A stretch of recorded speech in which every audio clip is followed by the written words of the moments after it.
Is free will an illusion? What does it mean to be free? Free will in the most general sense refers to the ability to make decisions that are bound by nothing more than your own mind and the thoughts within. However, is our mind itself not a product of variables we cannot see, making our choices predetermined?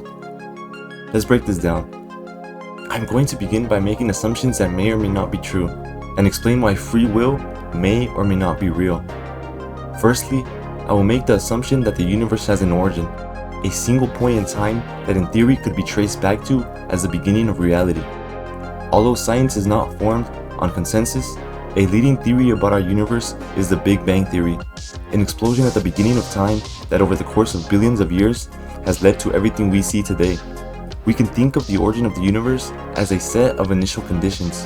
Just keep this in mind for now. Secondly, I will make the assumption that what we call randomness is merely the inability to account for every variable.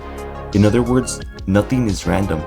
For example, we often flip a coin, thinking there is an even 50-50 chance it will land with either heads or tails. To our minds, this action is random. In reality, there are too many variables to calculate in the time span that it takes for a person to flip a coin. This action, like every other in the known universe, is not random.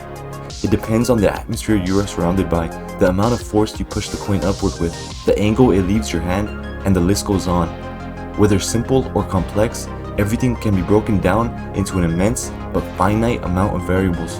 If the coin leaves your hand with the exact same initial conditions, i.e. same force, wind speeds, angle, etc., it will move through the air and land on the exact same side every time. You may begin to see where I'm going with this. These two assumptions are not fact, but represent the most probable answers we have come up with thus far. If we assume the universe begins with a set of initial conditions, and assume that no matter how much you zoom into the fundamental particles that make up reality, nothing is random, then we can conclude that we do not have free will. With just these two assumptions, we can say that every moment of our lives, from the time we were conceived to the time we die, was determined with the initial conditions of the universe. Here's a simple way to visualize and understand this. We have a set of double pendulums that each start slightly apart from each other. Let this set of pendulums, before we click play, represent the initial conditions of the universe. And since it is a pre-recorded video, no randomness will affect the outcome, therefore satisfying the two assumptions we made earlier. As you can see, the pendulum slowly begins to create a more chaotic pattern, and as we move forward, they produce a design that seems random. However, as stated before, the initial conditions are responsible for everything. You can replay this action, slow it down, speed it up, but everything depends on the initial conditions.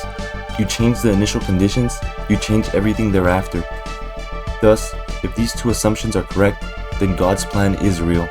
Everything from the initial conditions onward, even billions or trillions of years later, has a predetermined path that it will take. You can't make a decision that goes against the plan because you are a product of the plan. However, if the universe does not have an origin or set of initial conditions that everything depends on, or if a sense of randomness does exist when we look closely enough, then there is hope for free will. If we study the first law of thermodynamics, for example, which in layman's terms is repeated as energy can neither be created nor destroyed, or a little more precisely stated, the energy of an isolated system is conserved, then we may come to the conclusion that the universe has no origin. Let me explain. Scientists claim that the universe is expanding, but they also claim no form of mass nor heat appears to be entering or leaving its boundaries, the definition of an isolated system. And it's not important to get wrapped around the definitions, we just need to understand that the universe is like a closed container, and everything is stuck inside. Thus, everything within the universe simply transitions from one state to another. For instance, when you burn wood, the particles that the wood consists of still exist. The bonds have simply broken. Different actions might split atoms or combine them, but the fundamental particles they consist of are never destroyed. Therefore, if we cannot create new energy in the universe, and the existing energy cannot be destroyed, does that not mean the universe itself cannot be created nor destroyed? This could mean the universe has never had a beginning and will never have an ending, therefore breaking the first assumption I made and giving rise to the possibility of free will. In any case, it does not feel satisfying to believe that every choice we make is a result of something we cannot control. However, I believe that because of our primitive minds, whatever the case is, we do have free will. or at least live with an illusion of free will. Even if the universe has an origin, and even if randomness is not real, it is not an excuse to do nothing. Our mind is not capable of really understanding the extent of these ideas, and thus our lives feel like we have free will.